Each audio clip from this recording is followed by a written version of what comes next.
29장 10절부터 보시겠습니다. 역대하 29장 10절.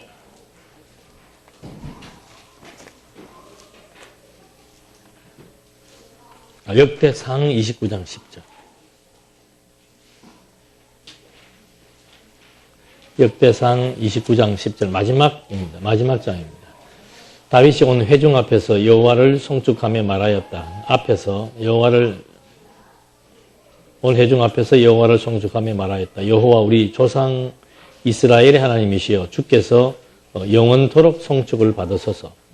여호와시여 광대하심과 권능과 영광과 이김과 위엄이 다 주께 속하였으니 천지에 있는 것이 다 주님의 것입니다. 여호와시여 나라도 주님의 것이니 주님은 높으시며 만유의 머리이십니다. 부와 존귀가 주께로부터 나오고 주께서는 만물의 통치자이시며 권세와 능력이 주님의 손에 있습니다. 모든 사람을 위대하게 만들고 힘을 주는 것도 주님의 손에 있습니다. 우리 하나님이시여 이제 우리가 주께 감사드리며 주님의 영화로운 이름을 찬양합니다. 우선 13절까지 봉독해 드렸습니다. 이제 마지막 단원입니다. 다윗의 치적 가운데서 마지막 유언과 찬양의 내용인데 항상 이 마지막 단원은 새롭게 시작하는 그 다음 단원과 이렇게 연결이 되어 있죠. 마지막 단원의 내용은 성전 건축에 대한 준비입니다. 성전 건축의 준비 과정이 이제 마지막 단원에서 소개가 되는데 이 성전 건축은 이미 하나님께서 다윗에게 유언을 통해서 언약한 근거에 의해서 그 다음 아들 솔로몬이 성전을 건축하게 되어 있다. 이 사실이 이제 요 분기점에 있는 거죠. 그래서 역대기 이 상의 마지막이 성전 건축의 준비고 역대기 하의 시작이 성전 건축을 이제 실제로 실행하는 내용이죠. 그러니까 이 준비의 과정이 이게 이제 왜 중요하냐? 우리는 어떤 집을 건축하기 위해서 준비한다 그렇게 할 때는 항상 어떤 건축 자재나 또는 집을 짓기 위한 돈이나 뭐 인력이나 이런 것만 생각을 하지만 성전을 건축을 하든 뭐 어떤 집을 짓든 뭐 어떤 뭐 땅을 사든 이런 모든 것들이 결국은 일반 은총이나 특별 은총이나 전부 하나님의 살아계심을 알고 그분의 영광을 찬송하게 하기 위한 하나님의 섭리의 목적과 귀결되기 때문에 지금 이 본문에서도 바로 이 성전 건축의 준비 또 성전 건축의 실행 이런 모든 것들이 다 하나님의 언약대로 그대로 성취되어진다는 사실 이걸 우리한테 이제 확인시켜 주려고 하는 겁니다. 그래서 이 유언과 찬양의 내용이 나오는데 그 유언이라고 하는 것이 이게 이제 다윗 스스로의 유언이 아니고 하나님의 언약입니다. 그러니까 하나님께서 다윗에게 한 언약, 그 언약을 백성들에게 그리고 솔로몬에게 이제 마지막 죽기 직전에 말했기 때문에 이제 직접적으로는 유언이라고 얘기를 한 것이고 근본적으로는 그 유언의 핵심 내용은 뭔가 이게 하나님의 언약이라는 거죠. 그 하나님의 언약의 내용을 이제 다윗이 백성에게 다 이제 다시 한번 재확인을 시켜줍니다. 재확인을 시켜준 다음에 다윗이 이제 구체적인 성전 건축에 대한 설계도를 솔로몬에게 알려주죠. 백성에게. 이 언약을 백성에게 확인시켜주고 그 다음에 솔로몬에게는 실제로 도면, 설계, 도면에 대해서 이제 자세하게 알려주게 되고 그 다음에 세 번째가 다윗 왕이 솔로몬에게 담대히 전 건축할 것을 부탁을 합니다. 백성들에게 유언 확인해주고 솔로몬에게 설계 도면 주고 그 다음에 이제 솔로몬에게 성전을 건축할 것에 대한 부탁, 당부를 해주는 거죠. 아들, 네가 할 일은 이제 성전 건축이다. 이걸 이제 알려드리고서는 다윗이 전 건축을 위하여 금과 은의 헌납을 촉구하는 겁니다. 그러니까 이렇게 실제로 이렇게 이 일을 집행을 하려면은 집행하기 위한 돈이 필요하죠. 그래서 그 경제적인 그 일을 실제로 실행하기 위해서, 집행하기 위해서 필요한 돈을 촉구를 하고, 그리고 백성들이 여호와의 전에 금과 은과 보석을 이제 백성들이 즐거이 헌납하게 되는 겁니다. 즐거이 헌납하게 촉구하고 헌납하게 되고, 이제 그 헌납한 이전 모든 과정들을 통해서 다윗이 여호와께 드린 찬양과 감사와 간구의 내용이지. 그럼 이제 오늘 할 내용입니다. 그러니까 이게 무슨 맥락인가? 진짜 다윗은 하나님의 언약대로 왕이 되었고, 가장 근접한 이제 이 시점에서 다윗에게 하나님이 상기시켜준 언약의 핵심은 뭔가? 성전을 이제 건축해야 되는데 너는 준비해라. 그 준비를 철저히 하나님께서 다윗으로 하여금 하게 하는 거죠. 그래서 1차적으로는 백성들에게 알리는 겁니다. 백성들에게 알리는 이유가 뭐겠습니까? 그래야 백성들이 어떻게 해요? 즐겁게 이 일이, 도대체 이 일이 하나님의 기쁘신 뜻에 의해서 하나님이 작정하고 계획된 일이라고 하는 사실들을 알아야만 하나님을 믿는 백성들이 하나님의 일에 함께 동참할 수 있도록 먼저 하나님의 뜻이 무엇인지를 설명해주고 그 일을 직접적으로 이제 집행해야 될 솔로몬에게 그 일을 행할 수 있도록 도면을 주고 그 다음에는 당부를 한 다음에 거기에 필요한 재원을 확보하도록 다윗이 또 다 준비를 해주는 겁니다. 그렇게 하니까 이제 진짜 백성들에게 재원을 확보하기 위해서 백성들에게 얘기를 하니까 온 백성들이 다 즐겁게 헌납하게 되는 거죠. 그러니까 다윗이 내가 능력이 있다는 게 아니고 그런 말은 한마디도 안 나오잖아요. 이 정말 하나님의 조화가 이렇게 하나하나 순서에 맞추어서 하나님께서 차근차근 하나님의 언약대로 성전을 건축할 수 있도록 하나님이 만사를 구비하고 하나님이 섭리해 나가시는구나. 그러니까 다윗이 사무엘 하의 마지막 임종이 가까웠던 고백이 뭔가? 여호와께서는 만사를 뭐 하신다? 정말 만사를 구비하시는 거예요. 때를 따라 하나님께서 적절한 모든 것들을 즉흥적으로 하시는 것도 있지만 이미 오래전부터 모든 자연과 만물과 사람과 여건과 모든 것들을 다 종합적이고 입체적으로 조율해 나가시면서 하나하나 승리해 나가신다는 거죠. 그게 이제 깨달아 믿어지니까 다윗이 무슨 찬송을 부르는가 하면 온 회중 앞에서 여호와를 송축하는 겁니다. 그러니까 이 지금 백성들이 다 모여 있는 거예요. 모여 있는 그 자리에서 성전 건축에 대한 당위성, 성전 건축에 대한 필요성, 이거 지금 다 설명해 줬습니다. 그러니까 백성들이 즐거운 마음으로 뜻을 합해서 함께 모이니까 다윗이 온 회중 앞에서 여호와를 송축하는데 뭐라고 송축하는가? 여호와 우리 조상 이스라엘의 하나님이시여. 주께서는 영원토록 송축을 받으소서. 그러니까 이 앞에 지금 송축받기 전에 그 여호와에 대한 이름을 어떻게 소개하는 겁니까? 우리 누구예요? 조상 이스라엘의 하나님. 우리 조상 이스라엘의 하나님. 이 말은 무슨 말입니까? 아브라함 때부터 지금까지 아브라함과 이삭과 야곱과 언약하시더니 그 언약대로 이 이스라엘의 역사가 하나님의 언약대로 하나님의 능력으로 하나님이 섭리하신 하나님의 역사이다. 그걸 지금 고백하는 겁니다. 그러니까 이 찬송의 전제는 뭔가 하면은 역사 해석이에요.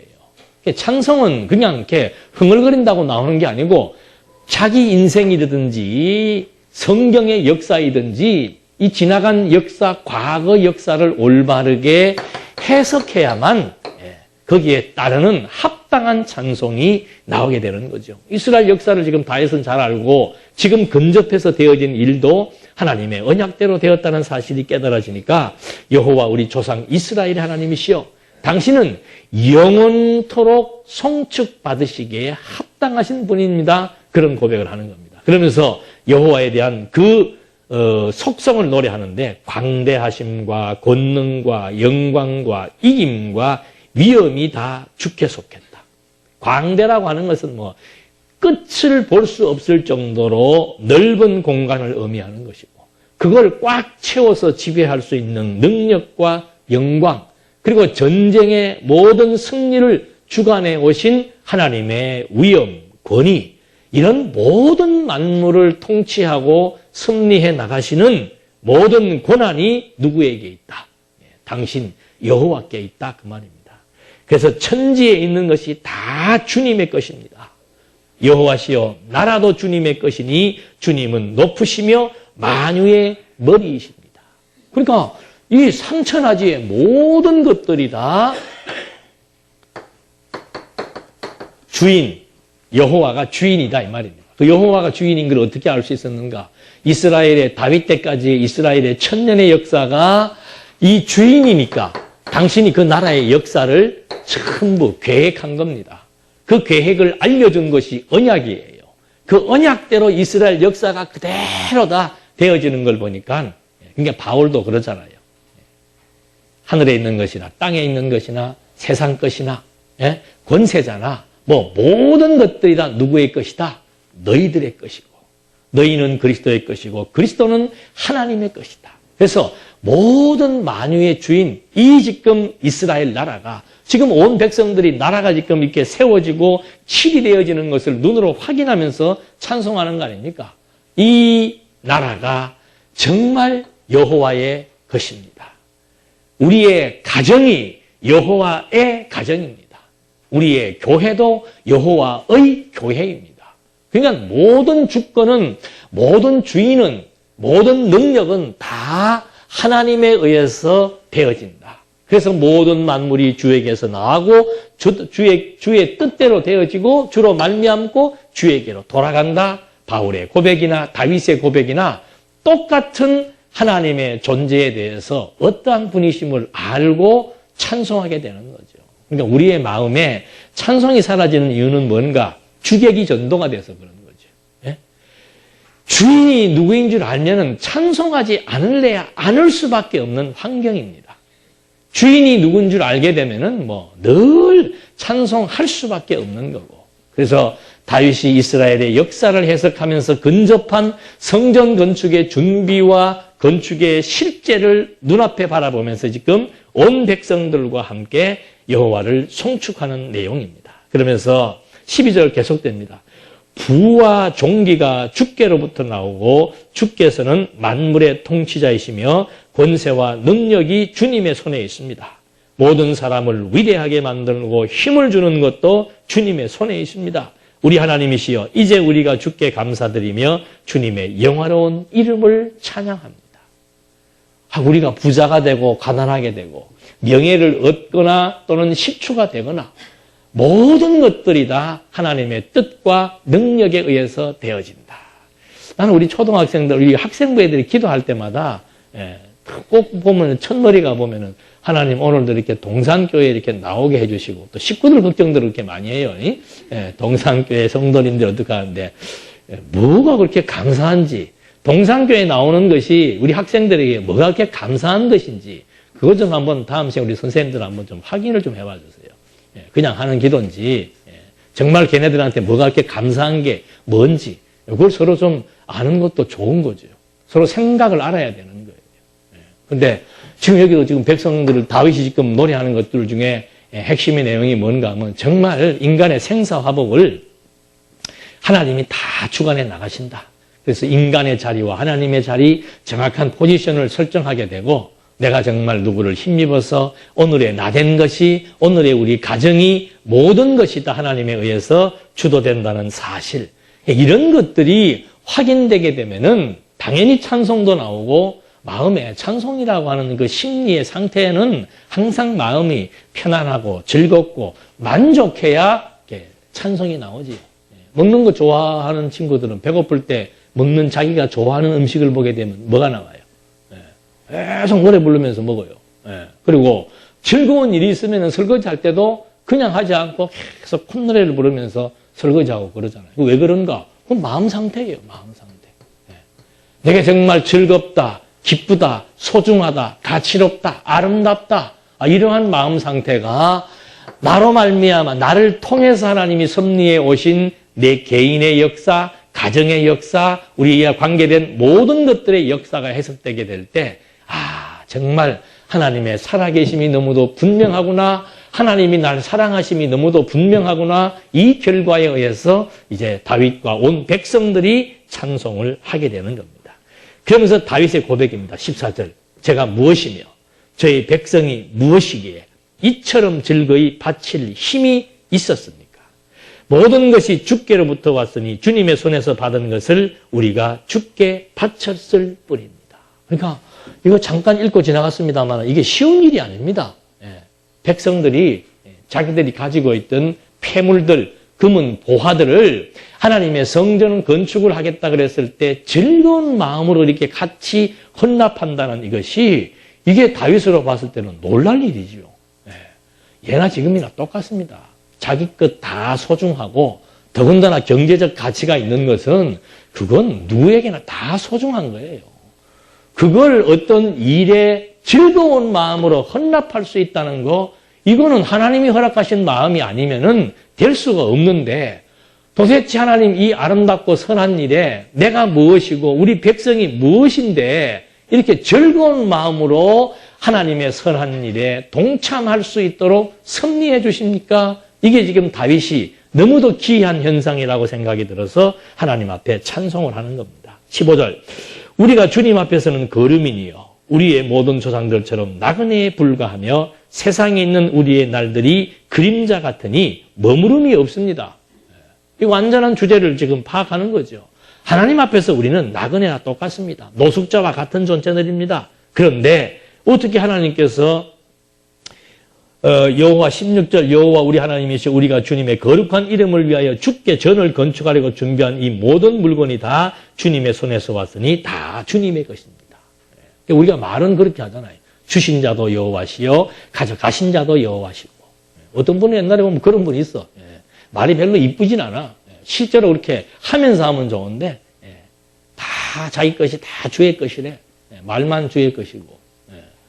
이게 지금 실제를 얘기하는 거죠. 정말 내 가정의 모든 것이 하나님의 것인 줄로 알면 그냥 찬송이 나와요.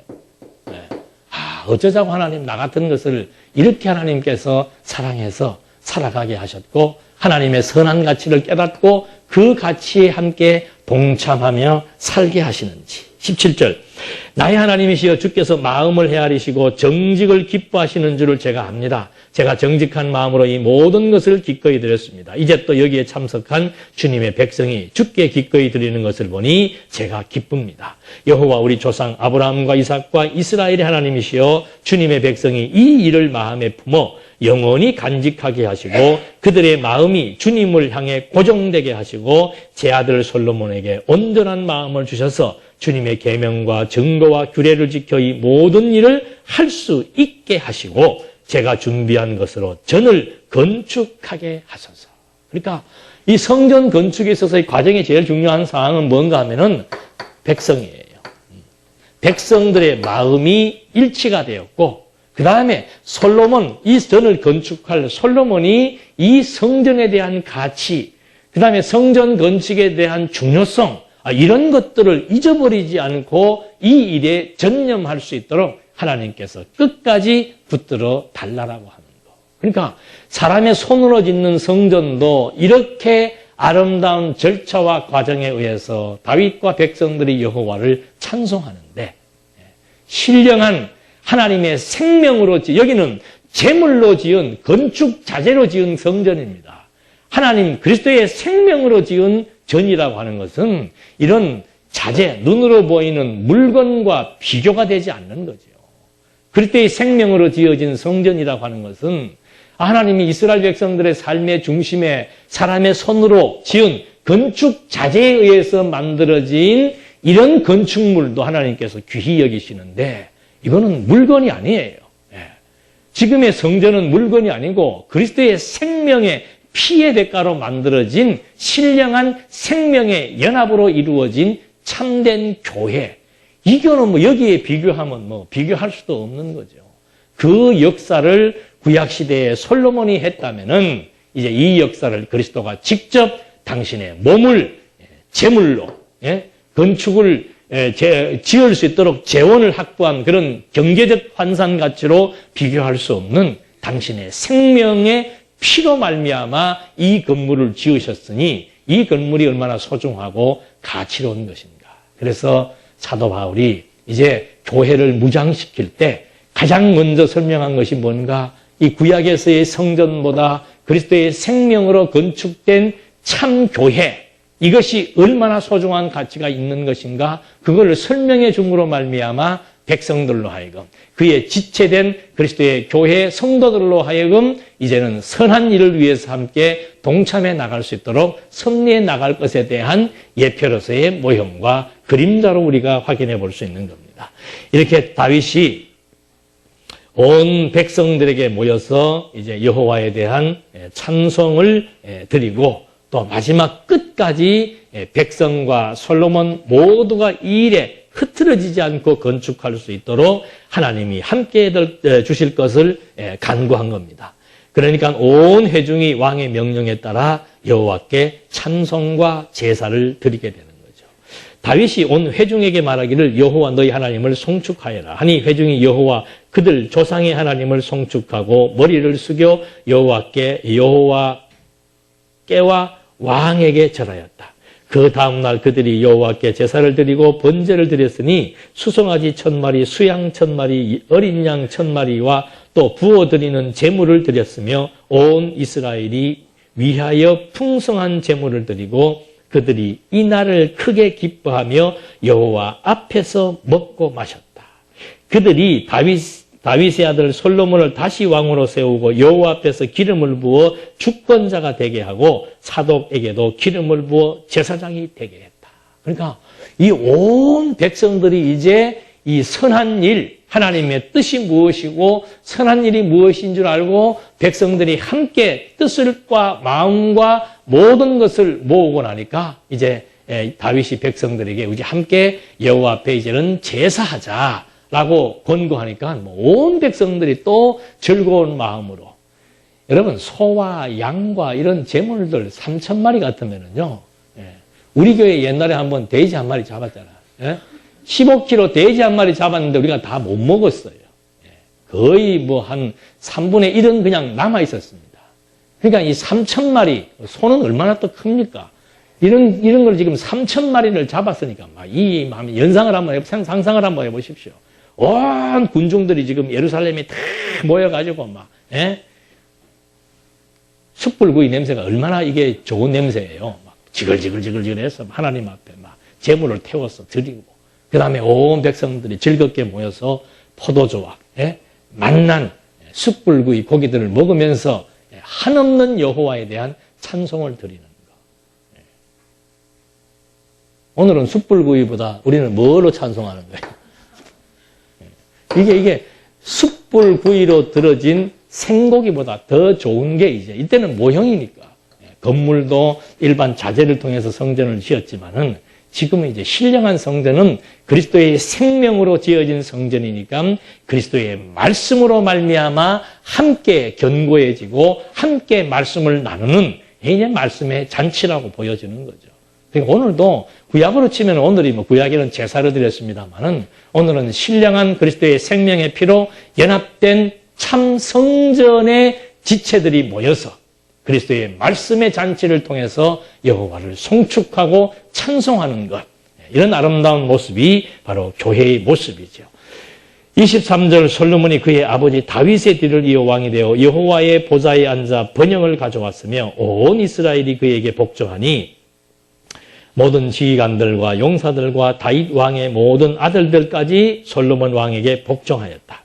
여호와께서 솔로몬을 온 이스라엘이 보는 앞에서 크게 높이시고 그 이전에 이스라엘의 어떤 왕도 누리지 못했던 왕의 위엄을 그에게 주셨다. 그러니까 구약시대 때는 이스라엘 왕들이 철저하게 성전을 건축하기 위해서 누구에게 복종한 거예요? 솔로몬에게 복종한 거죠. 우리 지난 시간에 공부한 에베소서의 내용은 누구에게 복종하는 겁니까? 만유의 으뜸이 되고 머리 대신 그리스도에게 뭐하라? 피차 그리스도를 경외하며 그리스도에게 뭐하라? 복종하라. 똑같은 얘기예요. 왜? 그리스도가 만유의 주인이시고 교회의 머리이시고 모든 만사와 만물이 이분의 뜻에 통일되도록 되어 있고 이분의 능력이 온 만유를 능력으로 충만케 하시는 그런 권능을 가지고 있기 때문에 이분의 뜻에 복종하지 않을래야 복종하지 않을 수밖에 없는 거죠. 왜? 이분이 어떤 분이신 줄 알게 되니까. 그래서 복종하는 만큼 마음에 평안이 넘치게 되는 겁니다. 그래서 에베소서의 핵심은 뭔가 한 몸임을 강조하는 거죠. 부부 생활도 또는 부모와 자식 간의 관계도 또는 경제적 관계인 사원과 사주의 관계도 이게 다 하나의 관계라고 하는 왜 그리스도에게 복종할 수밖에 없는가? 그리스도가 우리의 머리가 되시고 우리는 그분의 피로 말미암아 이렇게 한 피바다 한 몸을 이루은 참 성전이기 때문에 절대적인 복종, 절대 복종이에요. 절대 복종. 이유가 필요 없는 거죠. 말씀에 의해서 그리스도가 어떤 분이신 줄 깨달아지는 만큼 찬송이 자연스럽게 나오는 것처럼 그리스도가 정말 온 만유의 주라고 하는 사실의 깨달음의 결과만큼, 농도만큼 절대적으로 그분에게 복종하게 되어 있고 복종하는 만큼 심령의 평안. 아니 뜻대로 하시는 분의 뜻대로 하시옵소서 하는 것만큼 편안한 게 어디가 있습니까? 우리 인간의 갈등이 뭐예요? 갈등이. 예? 우리 인간의 고민과 갈등이 뭡니까? 육신적인 피곤도 피곤이지만 사실은 육신을 더 피곤하게 만드는 것은 정신적인 스트레스예요. 정신적인 스트레스. 왜 그런가? 복종이 안 돼서 그런 거예요. 복종이 안 돼서. 하나님의 뜻대로 되는 줄 알면은 지금 내 생각대로 안 되는 것도 하나님의 뜻으로 알고 맞아. 하나님이 어떤 분이신데 하나님이 하시지. 거기에 대해서 순복되게 되면은 내 생각대로 안 된다고 해서 화가 나고 뭐가 어떻고 할 것도 없고 하나님이 해나가시는 그 영화를 보는 것과 같이 우리는 하나의 관객의 입장에서 하나하나 하나님의 능력의 영광을 확인하고 도리어 감동하고 영화 보고 감동하고 감탄하는 거하고 똑같은 거예요. 하나님의 섭리를 바라보면서 감동하고 감탄하면서 마음에 평강이 넘치게 되어 있는데 이거 자꾸 자기가 주관자가 돼가지고 이래야 된다 저래야 된다. 이건 진짜 이건 악성이에요. 악성.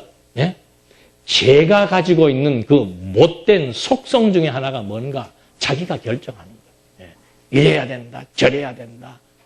그건 자기 경험에 의해서 하나님이 그 사람에게 준 경험과 그 사람에게 준 여건과 그 사람을 통해서 하시는 그 사람의 분량이지 똑같을 수가 없는 겁니다.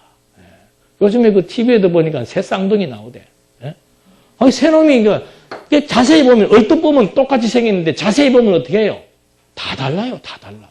그리고 애들 성격도 또 다 달라요. 한 놈은 막 나대고 한 놈은 중재 역할을 하고 한 놈은 조금 약하고 이게 다 달라요. 다 달라. 근데 이 세 명을 다스리는 아버지가 자기 주관에 의해서 세 명을 다스리고 통제하려면 됩니까? 안 됩니까? 안 되지요. 그러니까 그 송일국인가?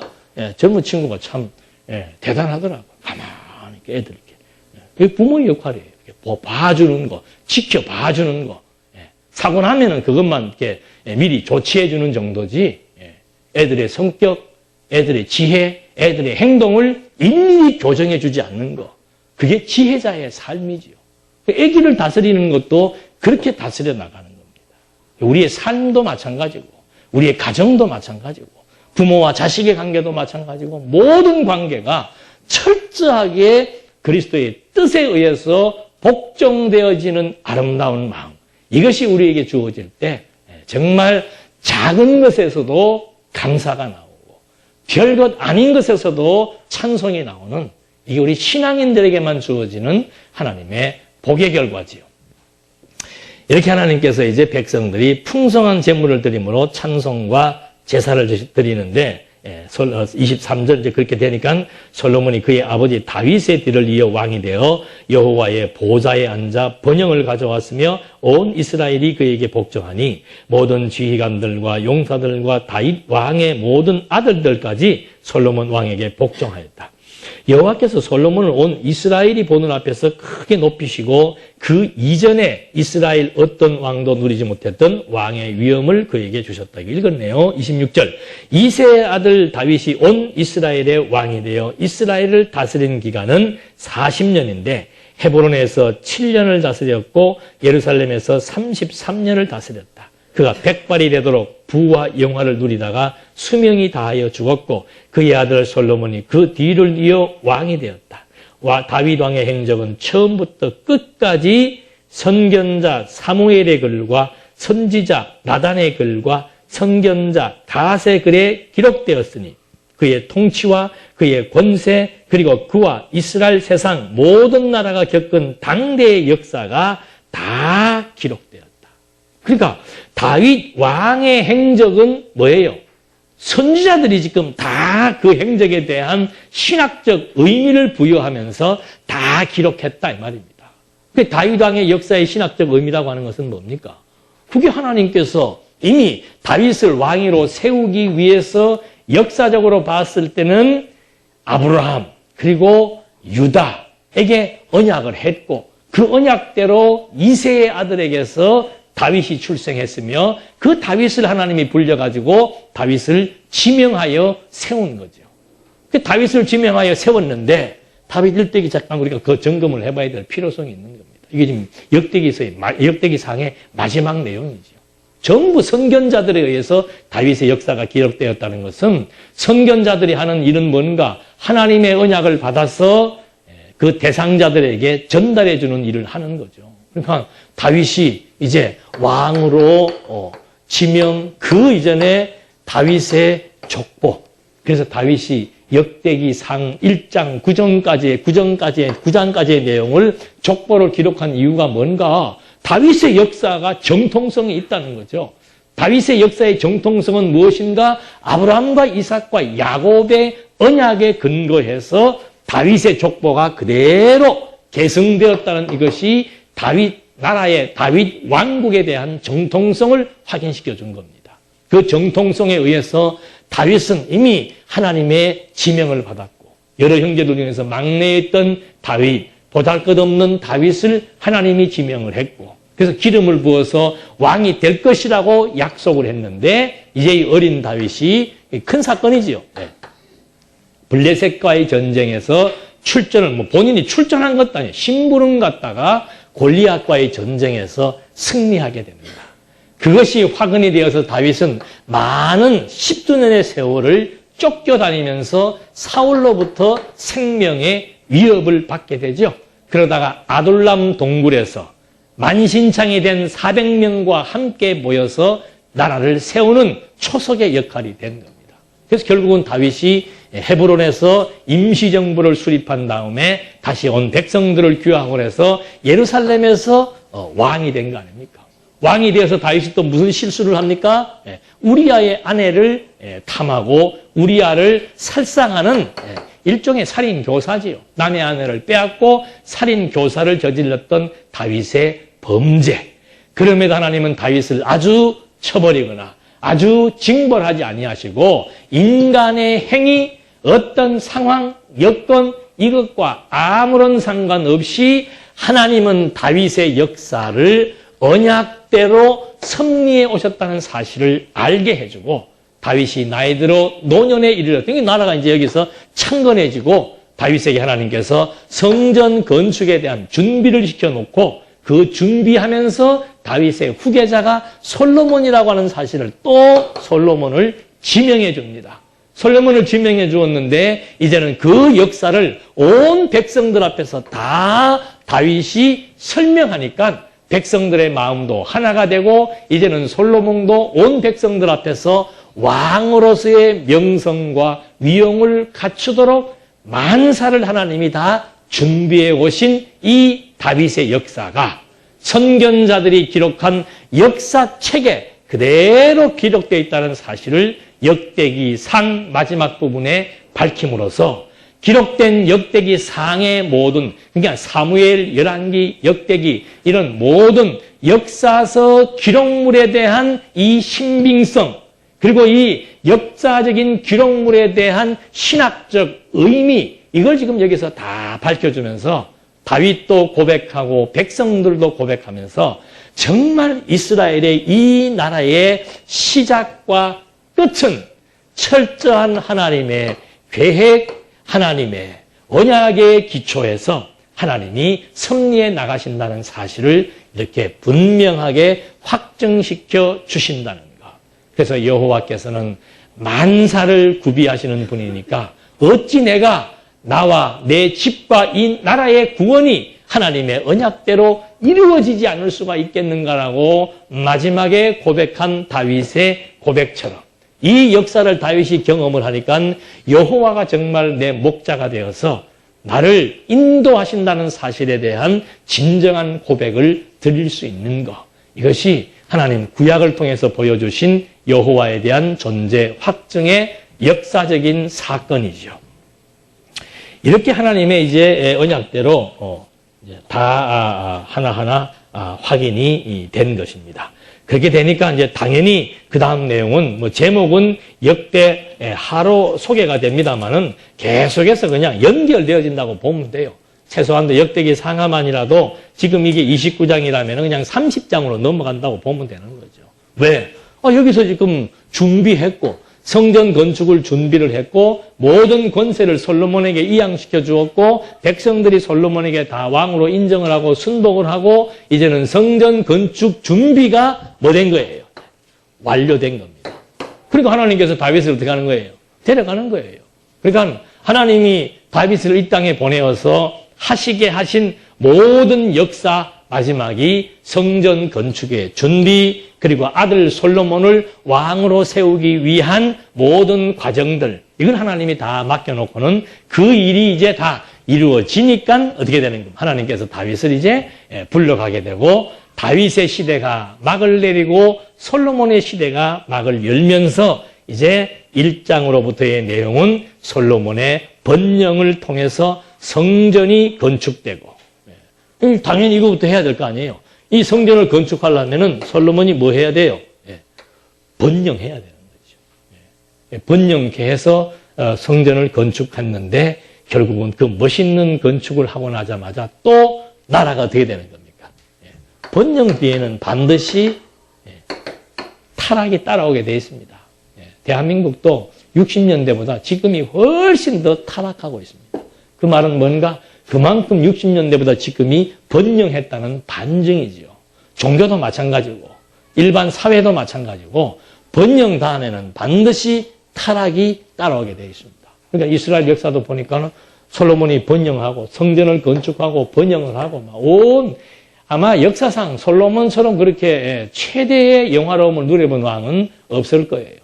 그렇게 번영을 하고 건축을 하고 난 다음에 타락하니까 그렇게 견고하고 튼튼했던 이스라엘 나라가 어떻게 되는 거예요? 분열되게 되는 거죠. 그래서 역대기 하의 내용은 솔로몬 왕의 번영과 그 다음에 이 군국 시대가 나타난 겁니다. 여기는 통일왕국 시대.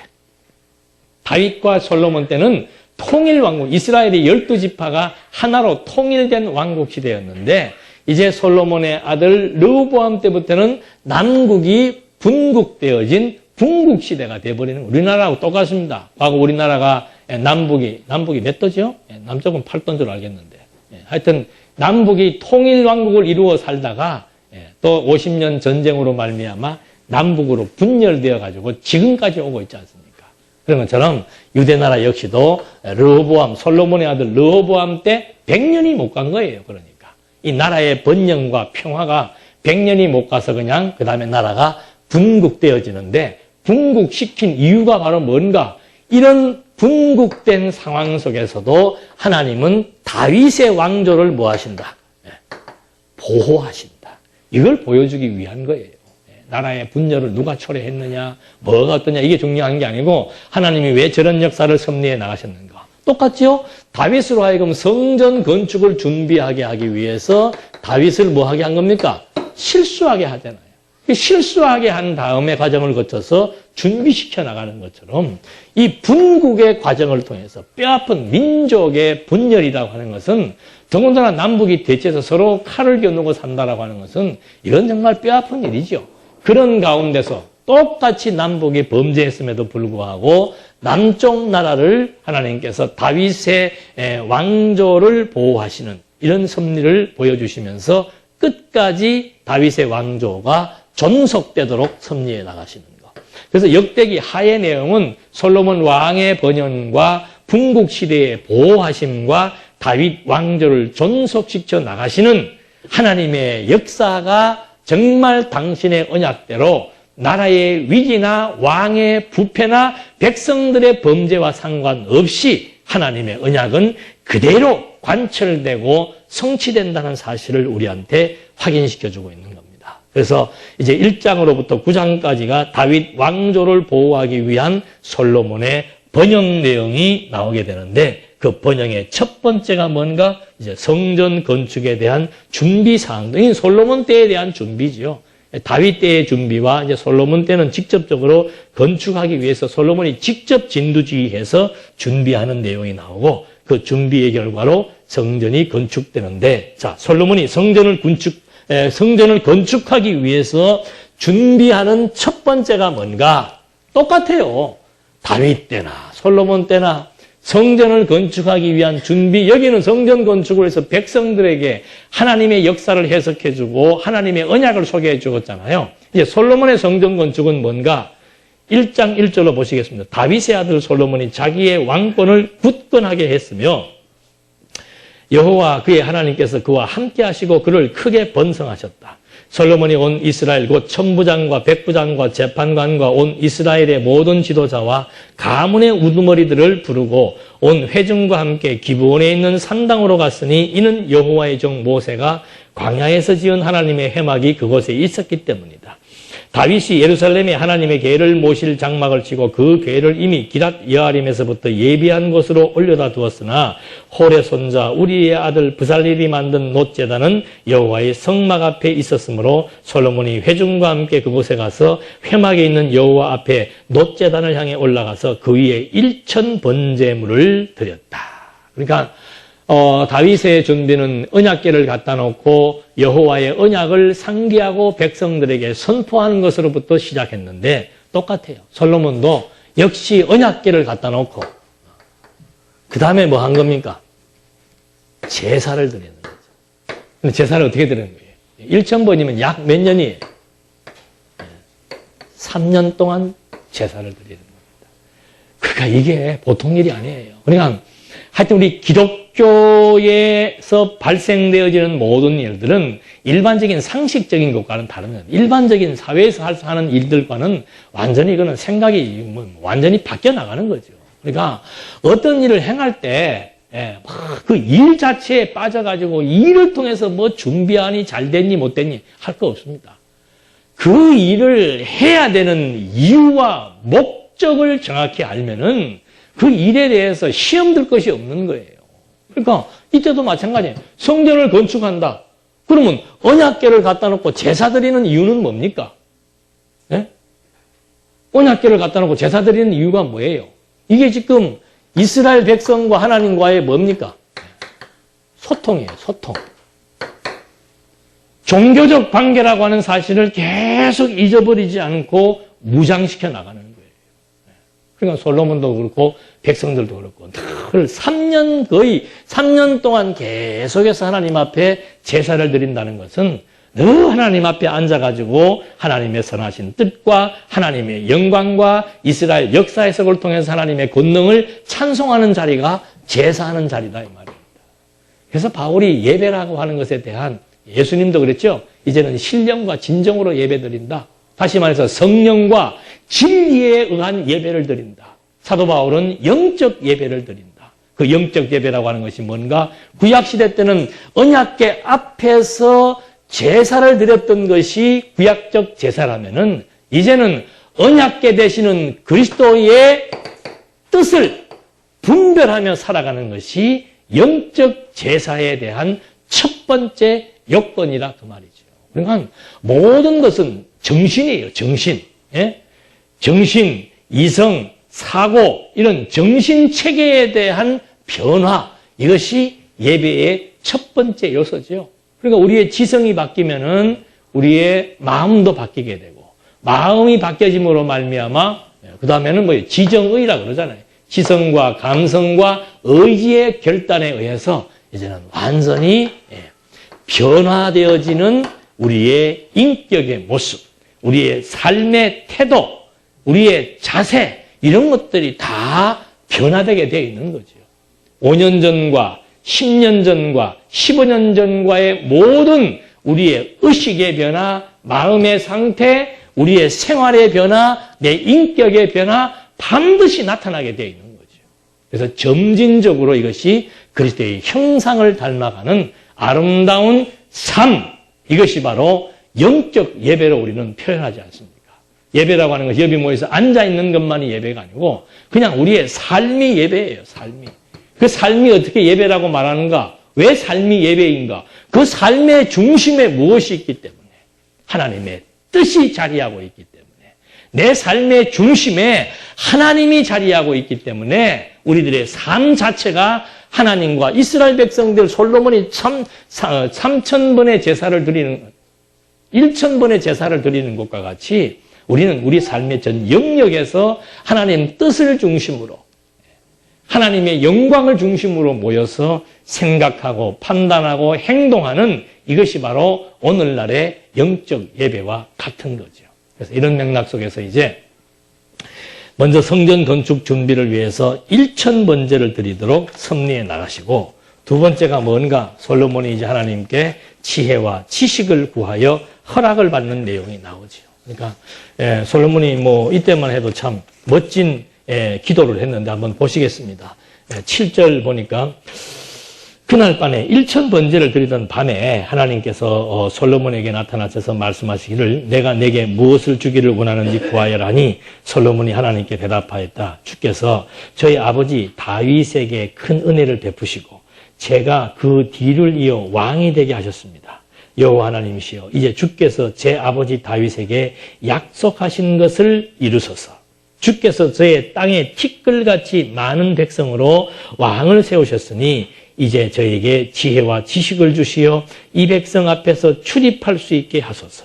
이렇게 많은 주님의 백성을 누가 재판할 수 있겠습니까? 하면서 솔로몬이 하나님 앞에 지금 뭘 구하는 거예요? 지혜와 지식을 구합니다. 그러면서 11절 하나님께서 솔로몬에게 말씀하시기를 이런 것이 내 마음에 있어 부나 재물이나 명예나 내 원수들의 생명을 구하지 않고 장수도 구하지 않고 내가 너에게 다스리게 한 내 백성을 재판하기 위해 지혜와 지식을 구하는구나. 내가 지혜와 지식을 내게 주고 또 부와 재물과 명예도 내게 줄 것이니 이와 같은 왕이 내 앞에도 없었고 내 뒤에도 없을 것이라고 하셨다. 솔로몬이 기브온의 산당 회막 앞에서 예루살렘으로 돌아와 이스라엘을 다스렸다. 그러니까 1,000번 제사가 끝날 때 하나님이 나타나셔서 솔로몬에게 무엇을 줄까? 솔로몬이 뭘 구했어요? 이 지혜가 뭐라고 그랬습니까? 지혜가. 지금 앞에서 다윗이 하나님을 찬송한 것이 지혜예요.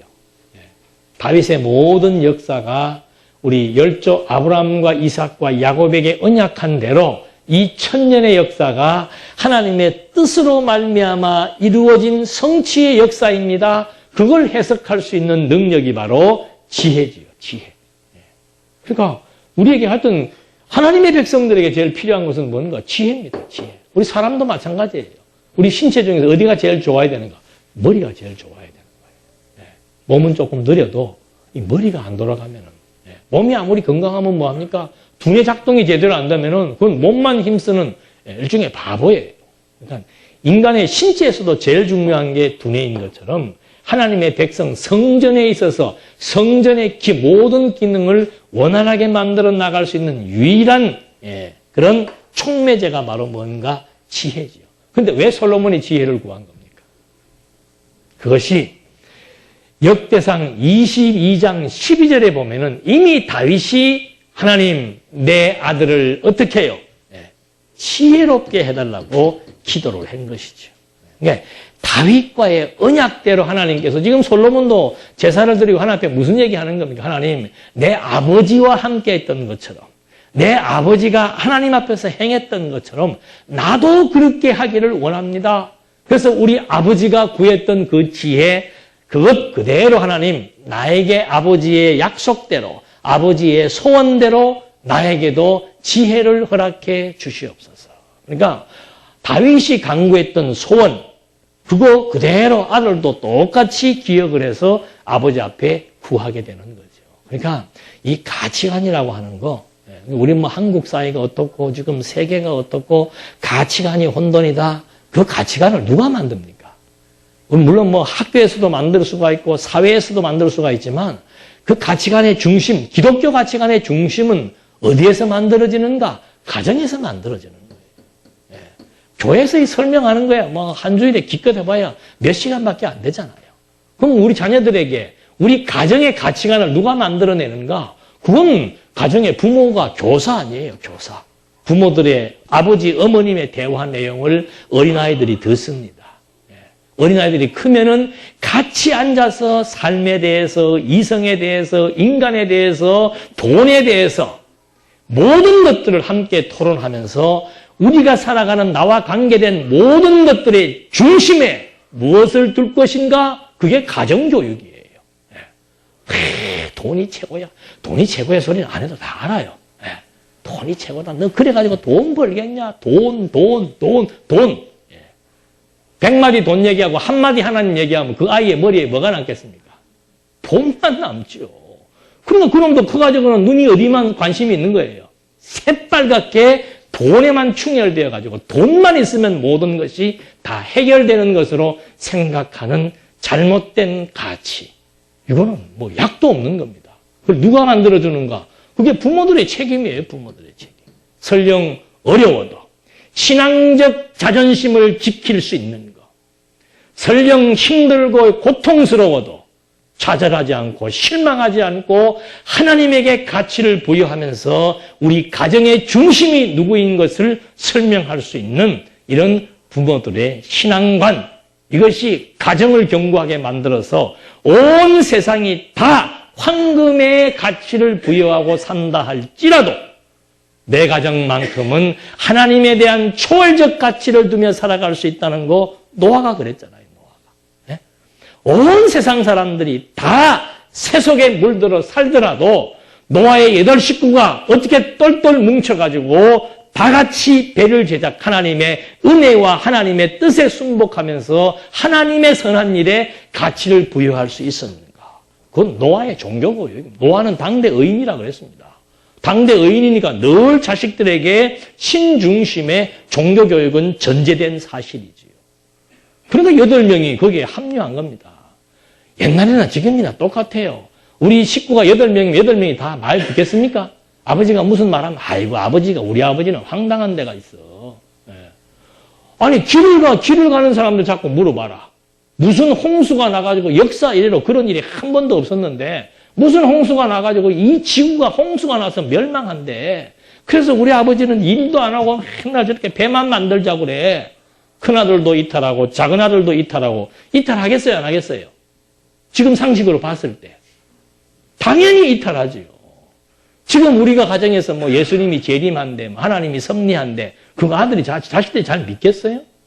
제대로 어릴 때부터 종교적 심성을 키워주지 않으면은 절대로 눈에 보이는 것이 훨씬 화려하고 직접적으로 와닿는 것이고 그것이 내 육체의 편안과 안위를 가져다 주는 것인데 어떻게 거기에 가치를 안 둘 수가 있겠냐 이 말입니다. 이건 어떻게 보면 무모한 싸움입니다. 노아가 세상을 향해서 싸웠던 것과 같이 다윗이 골리앗과 싸웠던 것과 같이 이거는 하나님을 모르면 너무도 무모한 일이고 무모한 가치예요. 그런데 어떻게 솔로몬이, 왜 솔로몬이 바보입니까? 얼마나 필요한 것들이 많은데 인생을 살고 나라를 다스리려면 필요한 것이 얼마나 많은데 왜 보이지도 않는, 눈에 보이지도 않는 장군도 눈에 보이고 돈도 눈에 보이고 권력도 보이는 건데 눈에 보이지도 않는 지혜를 왜 구하냐 이 말이죠. 이게 종교교육입니다. 초월적 가치입니다. 하나님이 우리 삶의 중심에 있다는 사실을 인식하고 살아야만 마음에 평안이 넘치고 그것이 나의 행복입니다. 우리 늘 그러지 않습니까?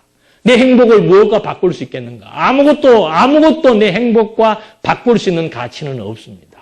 그 행복은 마음의 평안입니다. 내 마음의 평안과 바꿀 수 있는 것은 없다는 걸 우리가 알잖아요. 근데 돈이 내 마음의 평안을 가져다 주는 줄로 알고 있습니다. 명예가 내 마음의 평안을 가져다 주는 줄 알고 있어요. 이건 세속적 가치지요.